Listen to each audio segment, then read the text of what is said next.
नमस्कार, मैं हूं डॉक्टर विंध्याचल सोनी और आप देख रहे हैं अपना प्रिय यूट्यूब चैनल इकोनॉमिक नॉलेज।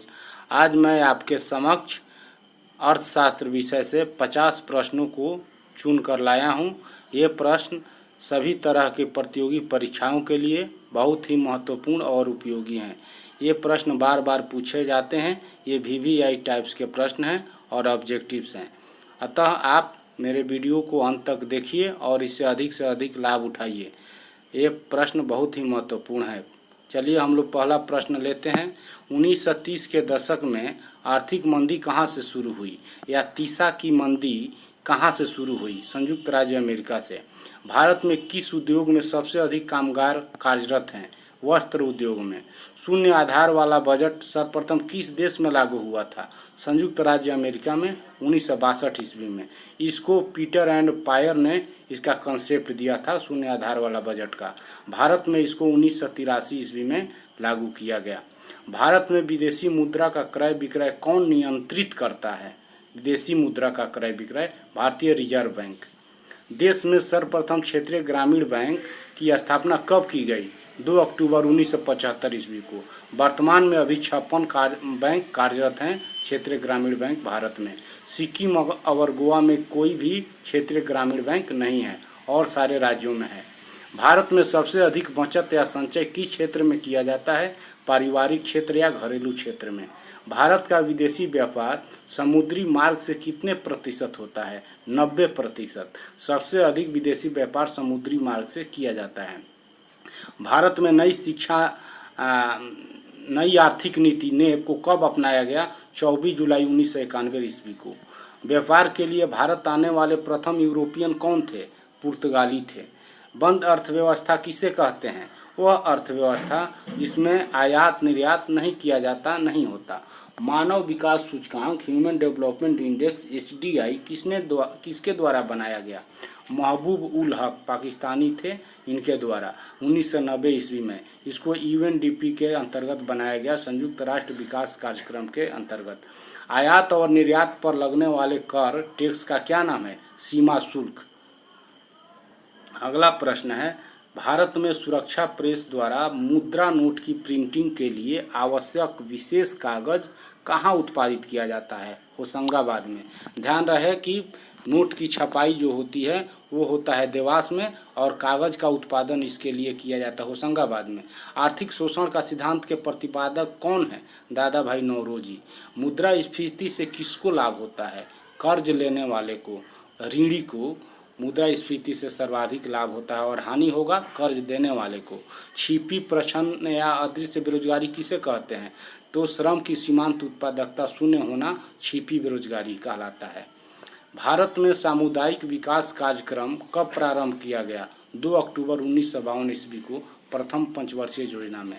बाजार अर्थतंत्र या पूंजीवाद में कौन बादशाह माना जाता है? उपभोक्ता। उपभोक्ता को पूंजीवादी अर्थव्यवस्था में या बाजार अर्थतंत्र में बादशाह कहा गया है उपभोक्ता को। भारत में मौद्रिक नीति कौन तय करता है? भारतीय रिजर्व बैंक। अभी प्रेजेंट में मौद्रिक नीति समिति द्वारा प्रति 2 माह पर इसको घोषित किया जाता है। सेज की स्थापना कब की गई भारत में? 2000 ईस्वी में। इंपीरियल बैंक ऑफ इंडिया का राष्ट्रीयकरण कब किया गया और उसके बाद इसका नया नाम क्या दिया गया? तो 1 जुलाई 1955 ईस्वी को इंपीरियल बैंक ऑफ इंडिया का राष्ट्रीयकरण किया गया और बाद में इसका नाम भारतीय स्टेट बैंक रखा गया। भारत में योजना आयोग द्वारा निर्धारित ग्रामीण और शहरी क्षेत्रों के लिए आवश्यक औसत कैलोरी कितनी तय की गई है? ग्रामीण क्षेत्रों के लिए 2400 कैलोरी और शहरी क्षेत्रों के लिए 2100 कैलोरी। इससे कम प्राप्त करने वाले को BPL के अंतर्गत रखा जाता है, गरीब माना जाता है। नौ माल्थसियन सिद्धांत किससे संबंधित है? संसाधनों की कमी से। इंपीरियल बैंक ऑफ इंडिया का राष्ट्रीयकरण कब किया गया? 1 जुलाई 1955 ईस्वी को। बाद में इसका नया नाम भारतीय स्टेट बैंक किया गया। भारत में नियंत्रक एवं महालेखा परीक्षक की नियुक्ति कितने वर्षों के लिए की जाती है? 6 वर्षों के लिए। भारत के आकस्मिकता निधि का संरक्षक कौन होता है? राष्ट्रपति। GDP अपस्फीति कारक किसे कहते हैं? अवास्तविक से वास्तविक GDP के अनुपात को GDP अपस्फीति कारक कहते हैं। गुलाबी क्रांति जो मछली से संबंधित है के जनक कौन है? दुर्गेश पटेल को गुलाबी क्रांति का जनक कहा जाता है। लॉरेंज वक्र क्या दिखाता है? आय वितरण की असमानता या आर्थिक विषमता को यह बताता है, दर्शाता है। प्रधानमंत्री जनधन योजना को कब शुरू किया गया? 28 अगस्त 2014 ईस्वी को। गरीबी उन्मूलन और आत्मनिर्भरता की प्राप्ति किस पंचवर्षीय योजना का मुख्य उद्देश्य था? 5वीं पंचवर्षीय योजना, जो 1974 से 78 तक लागू किया गया। अर्थात गरीबी हटाओ या गरीबी उन्मूलन का नारा 5वीं पंचवर्षीय योजना में लागू दिया गया। नरसिंहम कमेटी ने वैधानिक तरलता अनुपात को किस सीमा तक घटाकर लाने का सुझाव दिया था? 25% तक। बीमा का नियामक संस्था कौन है? IRDA, IRDA, insurance regulatory and development authority, अर्थात बीमा नियामक और विकास प्राधिकरण। इसका गठन 1999 में किया गया था। विश्व का प्रथम कैशलेस अर्थव्यवस्था, कैशलेस इकोनॉमी वाला देश कौन है? स्वीडन है। भारतीय संसद में वित्तीय बजट कौन प्रस्तुत करता है? अनुच्छेद 112 के अनुसार राष्ट्रपति की ओर से केंद्रीय वित्त मंत्री द्वारा इसको प्रस्तुत किया जाता है। किस समिति ने कृषि जोतों, एग्रीकल्चर होल्डिंग्स के ऊपर कर टैक्स लगाने की संस्तुति की थी? राज्य समिति ने। विश्व बैंक की उदार ऋण प्रदान करने वाली खिड़की किसे कहा जाता है? अंतर्राष्ट्रीय विकास संघ, IDA, इंटरनेशनल डेवलपमेंट एजेंसी को। मुद्रास्फीति कब कही जाती है? कब कहा जाएगा कि मुद्रास्फीति है? समय के साथ वस्तुओं की कीमतों में होने वाली सामान्य वृद्धि को। समय के साथ वस्तुओं की कीमतें लगातार बढ़ती चली जाती हैं, उस स्थिति को हम लोग मुद्रास्फीति कहते हैं। अदृश्य हाथ, इनविजिबल हैंड, किसका कंसेप्ट है, किसकी अवधारणा है? एडम स्मिथ की। मांग की लोच, इलास्टिसिटी ऑफ डिमांड, किसकी अवधारणा है? किसने दी है इस अवधारणा को? मार्शल ने।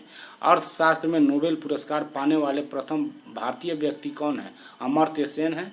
इनको 1998 ईस्वी में नोबेल प्राइज मिला और इनको कल्याण अर्थशास्त्र के लिए दिया गया था। अर्थशास्त्र में नोबेल पुरस्कार पाने वाले दूसरे भारतीय कौन हैं? अभिजीत बनर्जी हैं।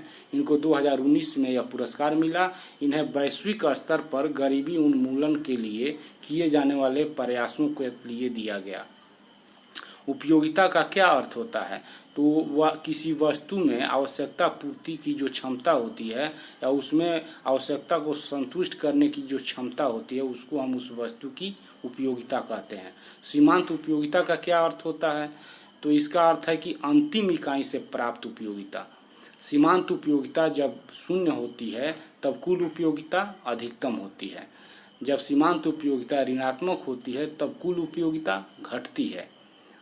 मतलब MU जब शून्य 0 है तब TU आपका मैक्सिमम होता है। मांग वक्र का ढाल कैसा होता है? ऋणात्मक होता है, अर्थात यह ऊपर से नीचे, बाएं से दाईं ओर गिरते हुए होता है। किसी वस्तु की कीमत और उसकी मांग में कैसा संबंध होता है? ऋणात्मक होता है, अर्थात ऊपर से नीचे, बाएं से दाईं ओर गिरते हुए इसका वक्र होता है। आय और वस्तु की मांग में कैसा संबंध होता है? धनात्मक होता है, अर्थात यह नीचे से ऊपर, बाएं से दाईं ओर उठते हुए होता है। किस अर्थशास्त्री ने कहा है कि पूर्ति अपने मांग का सृजन स्वयं करती है? JB से ने कहा है। हमको उम्मीद है कि आपको मेरा ये वीडियो बहुत ही पसंद आया होगा और आप इसमें चुन कर लाए 50 प्रश्नों से अधिक लाभान्वित होंगे। अगर आपको ये वीडियो अच्छा लगा है तो कृपया एक लाइक ज़रूर करें, इसको अधिक से अधिक शेयर करें और अपने सवालों सुझावों को कमेंट बॉक्स में लिखें। अगर आप नए हैं तो सब्सक्राइब कर लें चैनल को और बेल आइकन अवश्य दबाएं। मिलते हैं हम लोग अगले वीडियो में, तब तक के लिए आप हमको अनुमति दें। धन्यवाद।